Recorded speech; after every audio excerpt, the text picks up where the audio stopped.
Hello friends, എല്ലാവർക്കും സുഖമാണല്ലോ. ജീവിതം ലഹരി എന്ന ലഹരി വിരുദ്ധ നാടകയാത്രയുടെ ഭാഗമായിട്ട് ചെങ്ങാലുള്ള സെൻറ് മേരീസ് ഹൈസ്കൂൾ എത്തിയിരിക്കട്ടോ ഞങ്ങൾ. ഇതൊരു ഏകപാത്ര നാടകമാണ്. എന്തായാലും ചില സെറ്റിങ്സ് ഒക്കെ വേണ്ടേ, സൗണ്ടും പ്രോപ്പർട്ടീസൊക്കെ ചെറിയ തോതിൽ ഉണ്ടാവില്ലേ. അപ്പോൾ അതിൻ്റെ ഭാഗമായിട്ട് അത് സെറ്റ് ചെയ്യുന്ന തിരക്കിലായിരുന്നു കേട്ടോ ഞങ്ങൾ.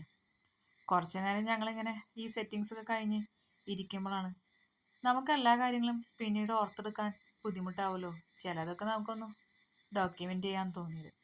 അങ്ങനെ ഞങ്ങളിങ്ങനെ ഡോക്യുമെൻ്റ് ചെയ്യാൻ തുടങ്ങിയപ്പോഴാണ് കിളികൾ നമ്മളോട് എന്താ എന്നെ ഡോക്യുമെൻ്റ് ചെയ്യാത്തതെന്ന് ചോദിച്ച് സംസാരിക്കാൻ തുടങ്ങിയത്. പാവം കിളിയല്ലേന്ന് വിചാരിച്ച് കിളിയെ പിടിക്കാൻ പോയപ്പോഴാണ് കിളി പറയണത്, നിങ്ങൾ എന്താ എന്നോട് ഇങ്ങനെ സംസാരിക്കാതിരിക്കുന്നത്. അപ്പോൾ പിന്നെ ഞാൻ വിചാരിച്ചു, ഓ എങ്ങനെയെങ്കിലുമൊക്കെ ആ കിളിയെ ഒന്ന് സംസാരിപ്പിക്കുന്നത്. അങ്ങനെ ആ കിളിയോട് കണ്ട അവർ സംസാരിക്കുന്നത്